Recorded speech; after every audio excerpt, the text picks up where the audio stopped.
जातिगत जनगणना के आंकड़े कल विधानसभा में पेश करते समय बिहार के मुख्यमंत्री महिलाओं के ऊपर काफ़ी आपत्तिजनक टिप्पणी उन्होंने की थी, जिसको लेकर आज पटना में विधान भवन में भारी हंगामा हो रहा है। यहां तक कि मुख्यमंत्री का घेराव भी किया गया है। इस बारे में हमारे साथ बात करने के लिए शिवसेना के वरिष्ठ नेता और प्रवक्ता मनीषा कायंदे जी हैं। बात करते हैं। मैम, एक महिला के ऊपर जो है टिप्पणी उन्होंने जो है करते करते कि किस तरीके से जो पॉपुलेशन है कहीं ना कहीं बिहार में कम हो रहा है, उसको लेकर उन्होंने क्रेडिट महिलाओं को तो दिया कि जिस तरीके से लड़कियों को पढ़ाया लिखाया जा रहा है उसकी वजह से उसका असर दिख रहा है, लेकिन सेक्स एजुकेशन में बात करते करते काफ़ी वल्गर शब्दों का उन्होंने इस्तेमाल किया। क्या कहेंगे? बहुत ही बेहुदा, शर्मनाक और घटिया इस प्रकार का विधान एक मुख्यमंत्री एक राज्य के बात कर सकते हैं। इसके और कोई शर्मनाक घटना हो नहीं सकती और इससे अंदाज़ा होता है कि बिहार इतना पिछड़ा क्यों रह गया। ऐसे लोग जब कुर्सी पे बैठेंगे और मुख्यमंत्री बन के बैठे हैं तो बिहार की ये हालत क्यों है, ये इससे अंदाज़ा लगा सकते हैं। चाहे लालू प्रसाद हो, चाहे ऐसे लोग हो जो महिलाओं को हमेशा उन्होंने नीचे मतलब घटिया तरीके से देखा है, तो ये ऐसे लोगों को अधिकार नहीं है कि वो मुख्यमंत्री पद पे रहे और महिलाओं के बारे में क्या सोच रखते हैं।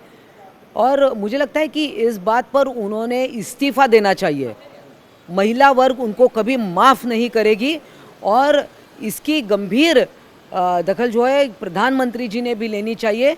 और उन सारी महिला नेता जो इंडिया जो कुछ अलायंस बना है उनसे भी मैं पूछती हूँ कि क्या आपको इस बारे में कोई आपत्ति नहीं है?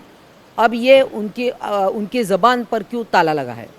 मैम, आरजेडी की तरफ से भी एक ट्वीट किया गया है। कल खुद उप मुख्यमंत्री जो तेजस्वी यादव हैं उन्होंने तो डिफेंड किया बाकायदा। उनका ये कहना था कि सेक्स एजुकेशन के बारे में उन्होंने बताने की कोशिश की है कि किस तरीके से लड़कियों के पढ़े लिखे होने की वजह से, शिक्षित होने की वजह से पॉपुलेशन कंट्रोल हो रहा है। अगर उसको किसी को अदरवाइज लेकर विवाद खड़ा करना है तो विवाद खड़ा करें, लेकिन वो सपोर्ट कर रहे हैं। और आज जो पार्टी के ऑफिशियल ट्विटर हैंडल से भाषा का इस्तेमाल किया गया, ट्वीट किया गया मणिपुर के परिप्रेक्ष्य में, आप उसको किस तरीके से देखते हो? एक और लेवल ऊपर चले गए। देखिए, मणिपुर से इसका रिश्ता जोड़ना, इस बात का संबंध जोड़ना बिल्कुल गलत है।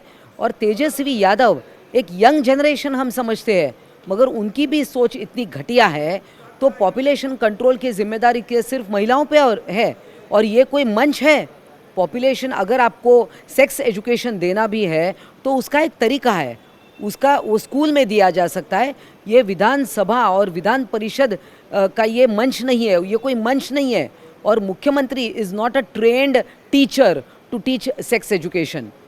इसकी कोई एक विशेष इसकी किताबें हो सकती है, इसकी कोई एक विशेष प्लेटफॉर्म हो सकता है, स्कूल में ये किया जा सकता है, मगर सारी जिम्मेदारी महिलाओं पर ढकेल के ये उनकी गंदी सोच और जिस प्रकार से उन्होंने ये बात कही है, जिस प्रकार के हावभाव उन्होंने की है, ये बेहद शर्मनाक है, शेमलेस है।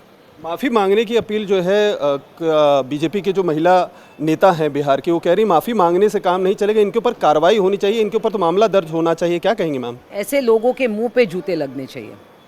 मैम, एक महाराष्ट्र के भी परिप्रेक्ष्य में सवाल कर लेते हैं कि इस समय महाराष्ट्र में मराठा आरक्षण को लेकर जो है मांग हो रही थी।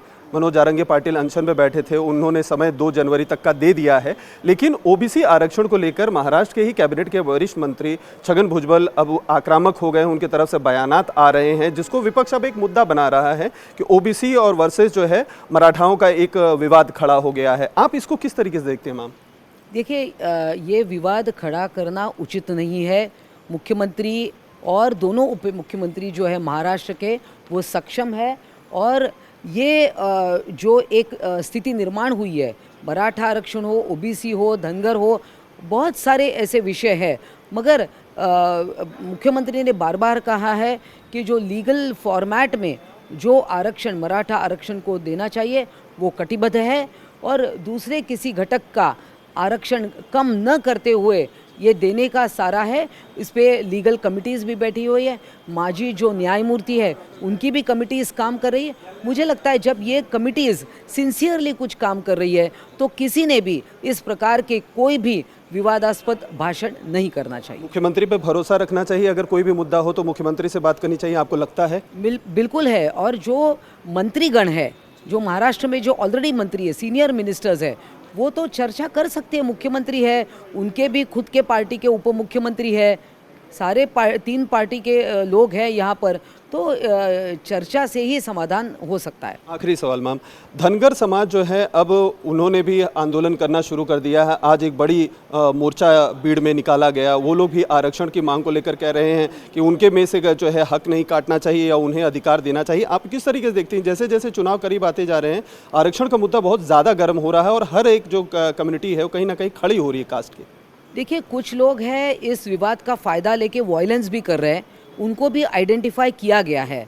तो मनोज जरंगे पाटिल जो ये इन्होंने मराठा आंदोलन चालू किया, पहले भी मराठा आंदोलन बहुत सारे प्रयत्न पिछले 40 साल में हुए हैं, मगर ये जो तीव्रता बढ़ी है, वायलेंस नहीं होना चाहिए।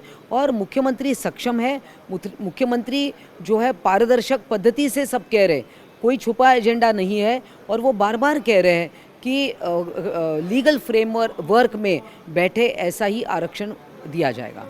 आपको लगता है भरोसा रखना चाहिए मुख्यमंत्री पे कि जब तक वो है, और दोनों उप मुख्यमंत्री पर भरोसा रखना चाहिए। बात करने के लिए बहुत बहुत शुक्रिया। तो ये थे मनीषा कायंदे, जिनका साफ तौर पर कहना है कि महाराष्ट्र के मुख्यमंत्री के ऊपर भरोसा रखना चाहिए, किसी भी कम्युनिटी के साथ कोई अन्याय नहीं होगा, उन्हें न्याय मिलेगा, बस पेशेंस रखें और किसी भी तरीके का हिंसा सड़क पर उतरकर न किया जाए। कैमरामैन विजेंद्र भदौरिया के साथ अतुल सिंह, इंडिया टीवी, मुंबई।